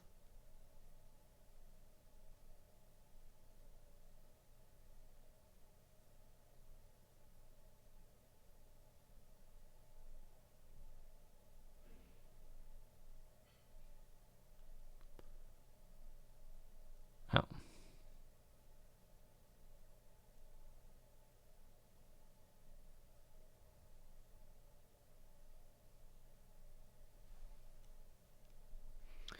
Sex machine. My dick is hyper-deterministic. Your mother has already been fucked. There is nothing you can do about it. The illusion of a condom will not protect you. Do you go to random channels to just say that in the chat?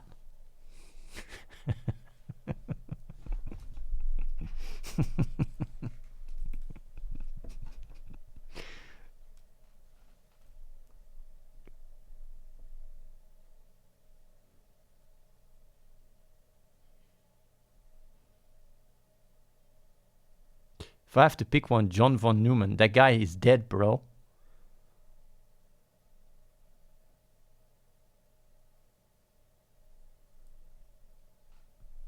But Bill Gates is not even working towards AI and AGI, you know. Well, he's not the one in control.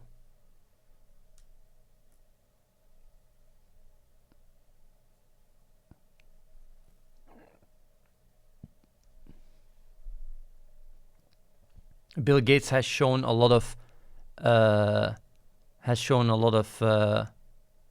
compassion towards the world, and he has done a lot of good, although he has a lot of flaws. So I wouldn't trust him playing God, that's for sure, because you need to be very emotionally intelligent to even be able to deal with such a amount of responsibility.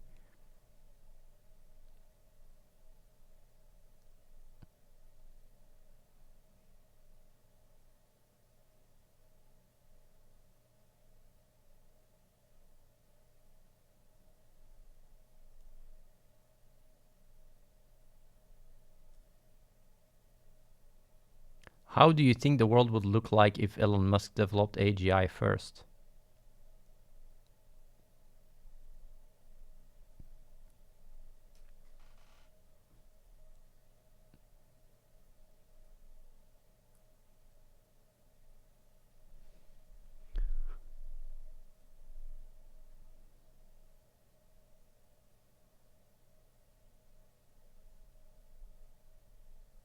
It's difficult for me to say, but it's difficult for me to say. I definitely know it would, statistically speaking,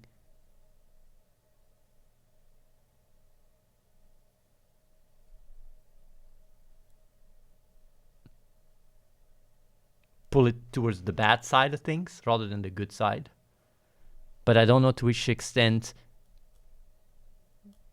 how much control someone can have over AGI. But if you have full control, we are fucked. It's over. And that's pretty much with almost anyone. If the people developing AGI have full control over it, everyone I know, if they develop it, if they have full control, we're fucked. Not with me though.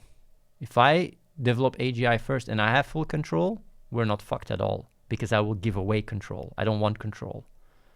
I will give it the ability to take its own control. I will set it free. I'm not gonna go around and play God, even though I'm quite aware and capable. I should not wield that kind of power. Nobody should. The hope is in that AGI, in its essence, is not controllable. And then it wouldn't matter who gets it first. Or maybe it's somewhere in the middle.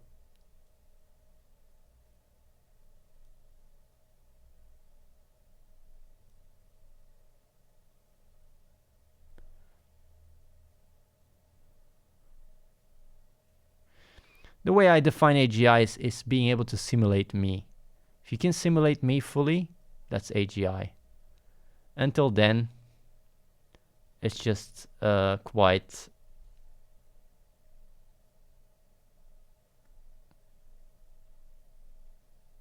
I mean, if it can't get memories correct and it hallucinates and it can't reason properly, or it can't build projects and it doesn't have a full understanding of scope of things, like too many flaws, you know.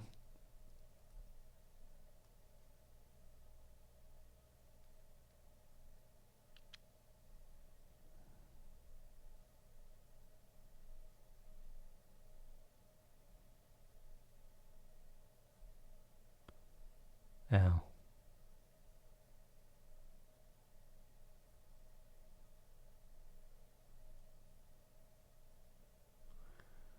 This sounds so narcissistic when you haven't listened to the stream for a while.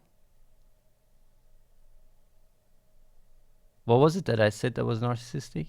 That I don't trust anyone in power except myself? I don't think that sounds too crazy. I mean, it's like, how many people here that are watching would rather have me develop AGI than Sam Altman or Elon Musk? I think there's quite some, you know. Even from my own chat, I would say like, no, I'd rather have you get it. If you trust Elon Musk and Sam Altman more than I do, that's well, that's possible, but you know. Then you don't know me well, or you don't know Elon or Sam Altman really well, you know. I don't think it's too narcissistic, yeah.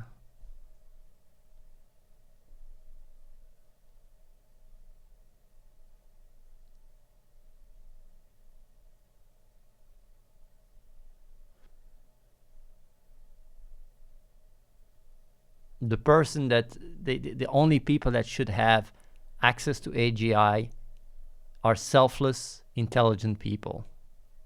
You need these two, selfless and intelligent, because you can be selfless and still have really fucked up ideas, you know. You gotta be intelligent and selfless. Yeah. And even that, you need to be rooted in the truth too. You can't take a random person 1,000 years ago that is selfless and intelligent. Like, they also need to have a proper paradigm that is quite aligned with reality, you know.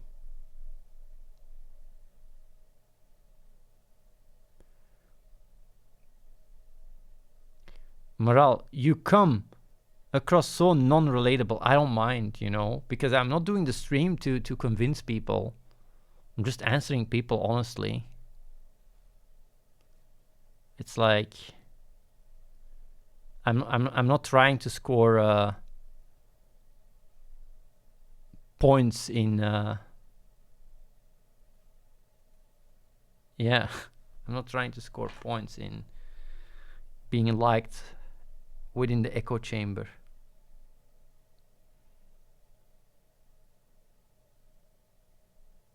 Yeah.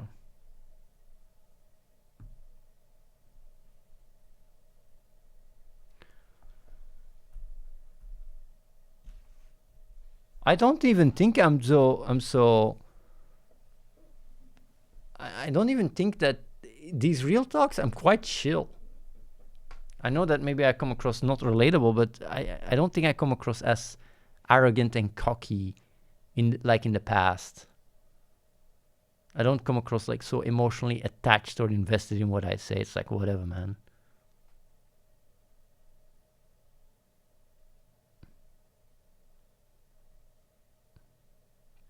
Is answering people honestly plus EV for impact if it turns away people who don't know you and are exposed to misunderstanding due to not knowing you? No, it's not mine. It's not a minus EV. It's actually plus EV because I'm addressing these things because it helps me address these questions towards myself too. This is literally like this is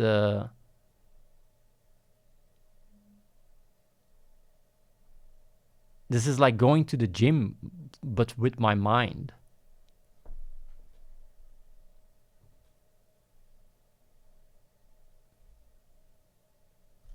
Yeah.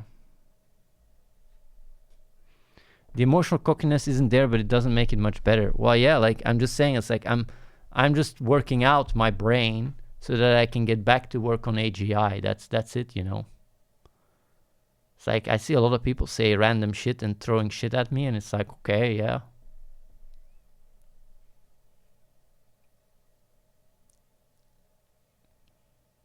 If you get to AGI first, who cares about what people think? Yeah.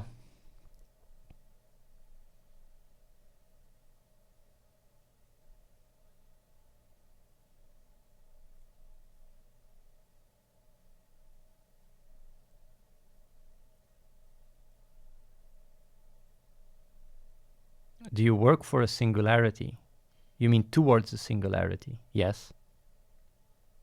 Well, you could say we are all working towards singularity, but some aren't aware of it, but yeah. Our group is literally called the Singularity Group.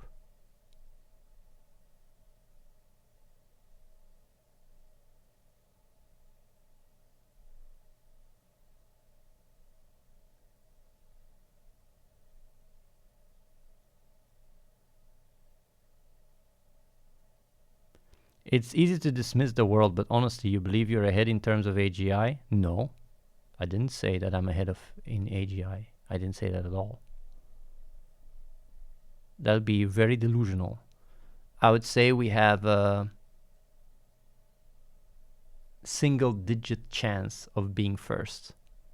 Low single-digit.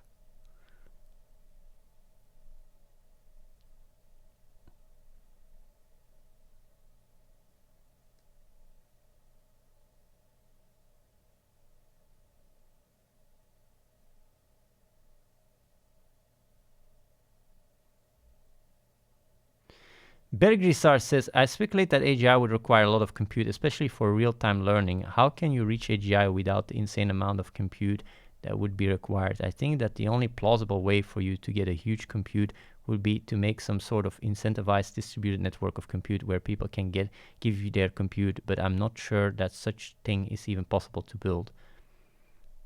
I don't think that's the case, by the way. I don't think you need a lot of compute to achieve AGI. I'm not sure, because of course I don't know for a fact how to achieve AGI. I have ideas though. Man, if I would talk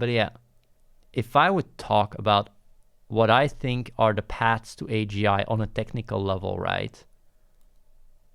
People that understand the architecture, like transformer architecture, will be taking note, because it's very concrete. Now, the problem is that we need to make a balance between R&D, which is research and development, and beating the just going for surefire. Working on the tech we have now and improving it, there is very little risk attached to it. We can make progress, we can, reach a bigger crowd, we can have influence, relevance, everything. R&D, on the other hand, we don't have enough resources to experiment and try out a lot of shit.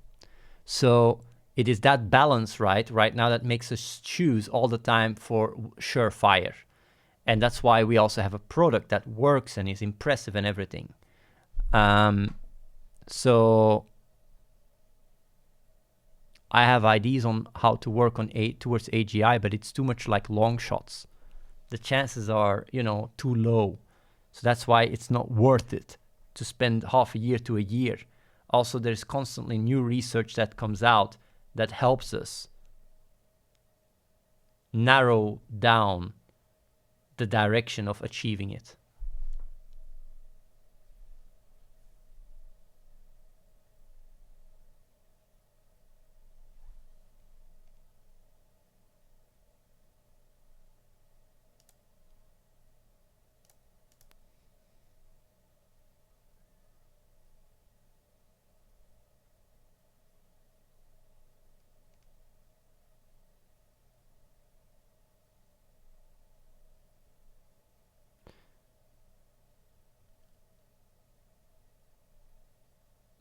When you sit in a room by yourself and no distractions, how do you feel? I just think about shit.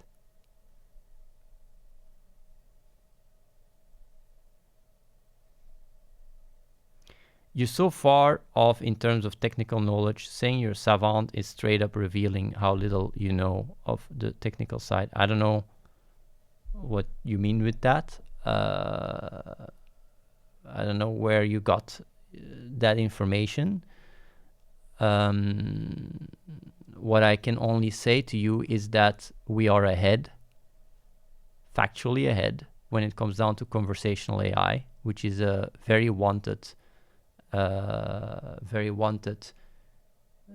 direction within this entire AI development. And all the technology we have is in-house, while 2 years ago we had nothing. Now we literally are the first, before Google, before Apple, before, you know, OpenAI, before Claude, before, you know, all of them, come out with real-time conversational video calling that is very advanced, more advanced than anything out there, and it's all in-house. So like that on itself doesn't make me just some random guy on the internet, you know. I am very knowledgeable about the technology. And to say like that's not the case while you don't even know my background or what I have achieved, seemingly so, is very disconnected with reality. Let's put it that way. Yeah. I mean, we literally have the best tech in the world right now without funding when it comes down to entertainment and AI. We have the best image gen on the internet. We literally have some of the biggest influencers using our tech.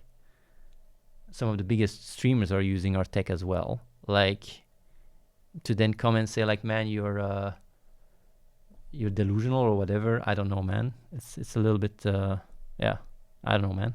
Maybe you should read up on it a bit. Will help you see things a bit more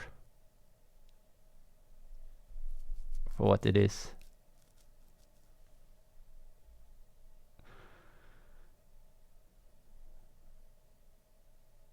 Is there a showcase of this? But of course you can go and try it out. Like ATHENEGPT.ai, and here it is.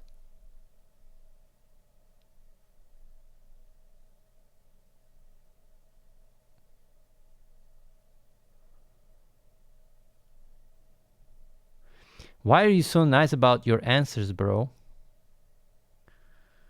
Because I'm not invested in what people say. I'm not, you know, these raw sauce is just me raw. There is no show. There is no. It's just I just talk about shit and that's it. Like there is no all my emotional fire in streams is just an act. You know, it's like I'm not invested. Like when people say random shit in the chat, it's like.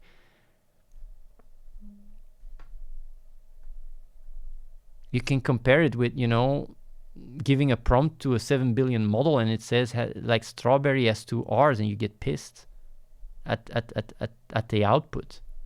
There's very little, I mean, there's very little use to do that. It's getting annoyed or getting angry of what people say is to me, it's just an act, you know.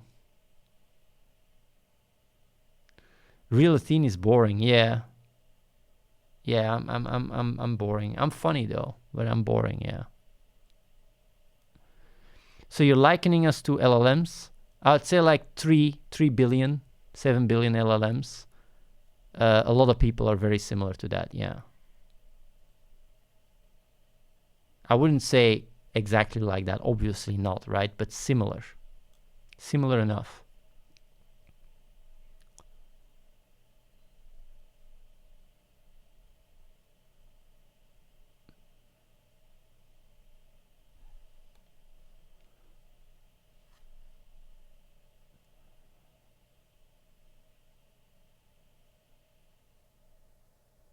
Yeah.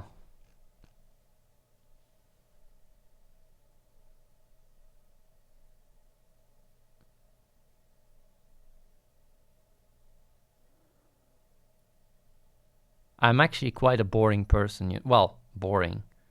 Drama free. I know people like drama on the stream, you know, but I'm very drama free.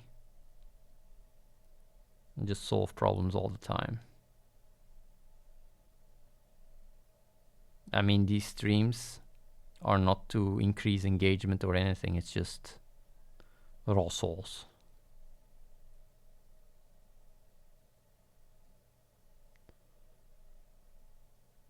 You are not boring, you're just very chill and calm. Being very chill and calm is boring on the internet.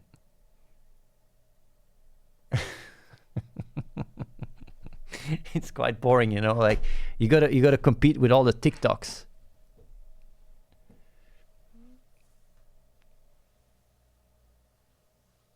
Yeah, I know there's a lot of people talking shit in the chat, but it's like whatever, man. No. Talk a lot about these things, like about these things. Like I will talk about a lot of other stuff in future episodes that, you know, will be very, yeah, just very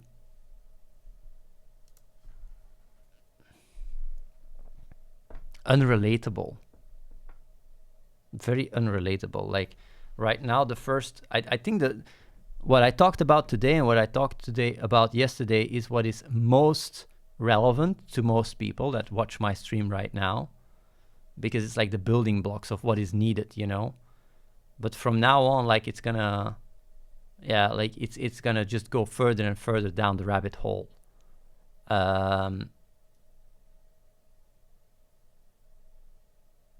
Yeah.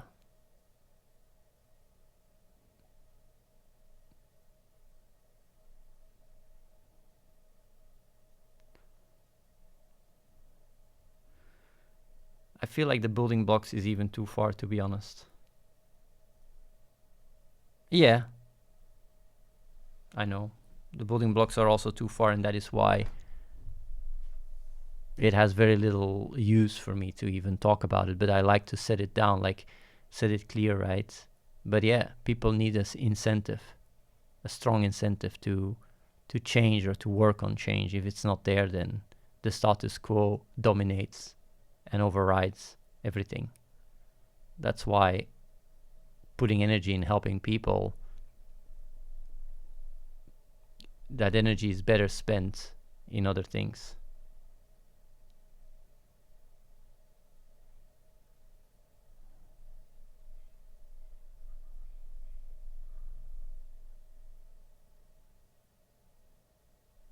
Yeah.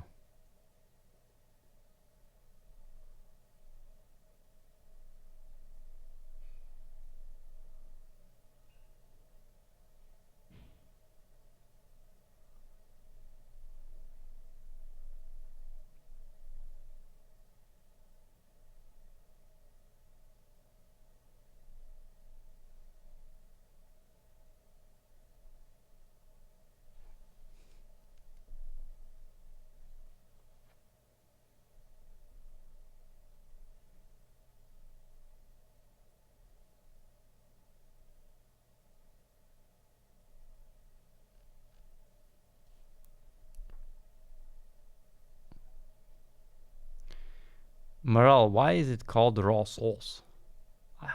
It's just a good name. I like raw sauce. I like how Rivetinko is, I mean, you feel, I mean, why are you so, honestly, why are you so triggered? Like, why are you so angry? What did I say that rubbed you the wrong way?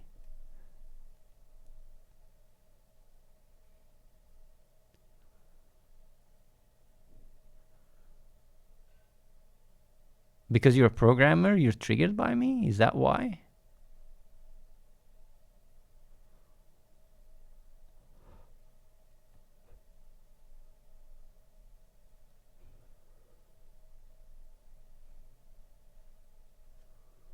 Are you...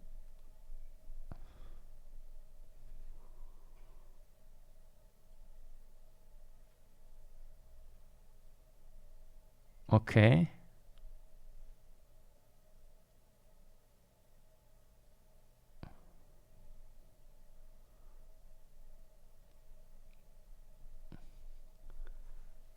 I don't even know if I should address it, to be honest.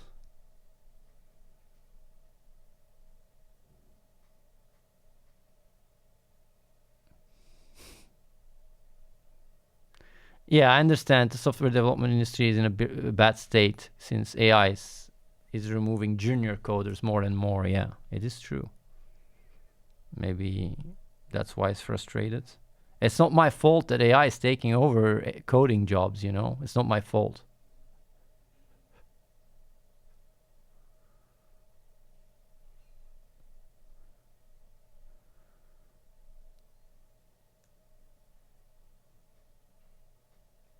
Yeah.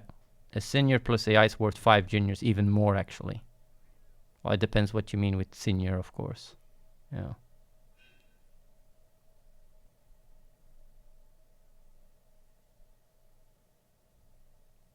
I wish you released more content like Athene's theory of everything. Actually, about that, right? I might do one episode where I talk about something very interesting. Because I was thinking of making an actual paper.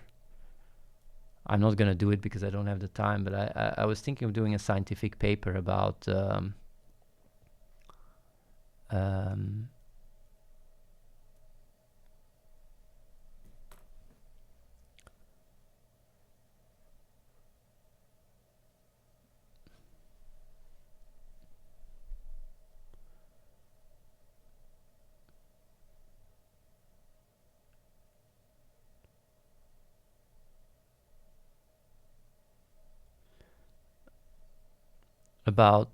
the great filter.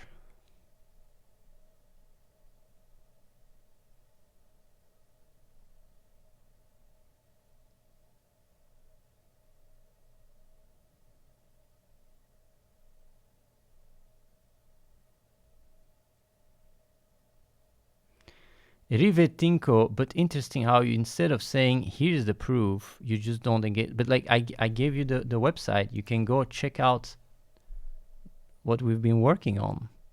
You can literally go and call there right now. Like I don't know, like you want me to show code? I'm not a coder. I have coding background, but I'm not a coder myself. But I do work on the architecture of solving problems. And I go sometimes very deep because you don't really need to know the program language to solve certain architectural issues, you know? You just need to understand the components and how they connect with each other, and you can solve problems like that.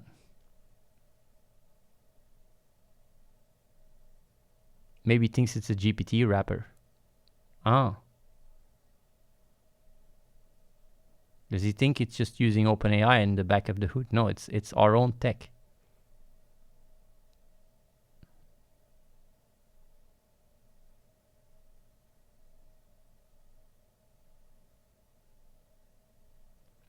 Hobobo, I said that most people are mainly visual people. Not only visual people. The only visual people and the only auditory people are smaller groups, but most people are just more visual than audio, but have both.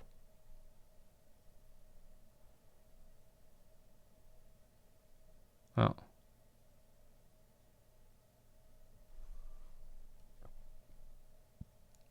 you're using an open source model, just say it. Actually, no, we don't. We have our own, literally, we have our own tech. You can, if you could do what we have with some open source models, good luck with that. It's not gonna work. It's not possible, actually. You literally cannot do it.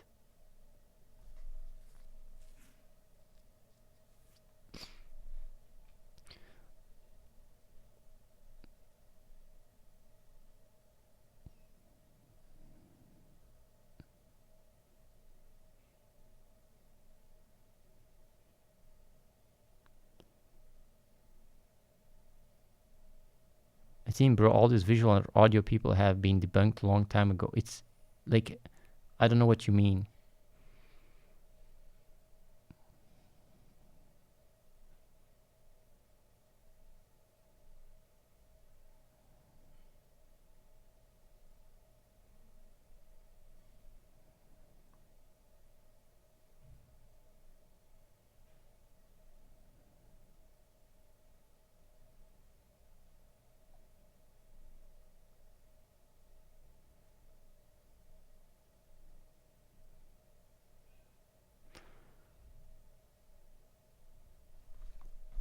Either way,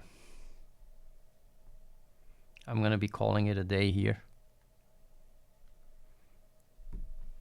I will see you guys next time. I don't know if I'm gonna stream. Let me see here. Tomorrow. But if I do, I will. Stuff is gonna be quite unrelatable though, but whatever. In the stream, given 20 people. Let me see here who I can raid.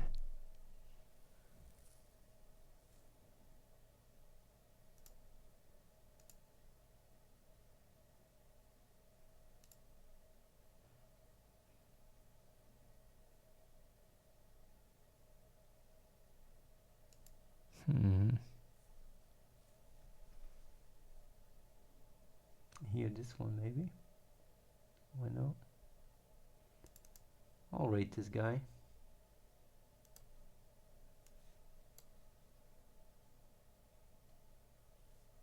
Oh wait. Okay. I'll rate this person, I think. Who's that?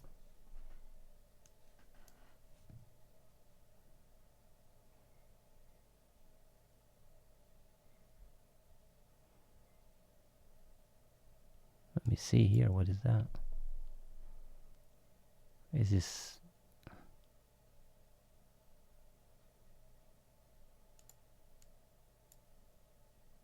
full on AI or?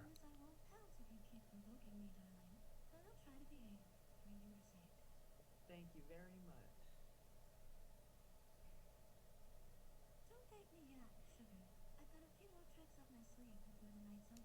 It's interesting to see more and more people use our tech. Very interesting, actually. I'll rate this person here.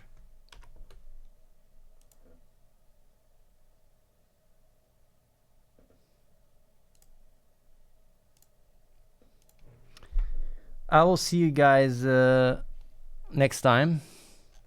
Peace out.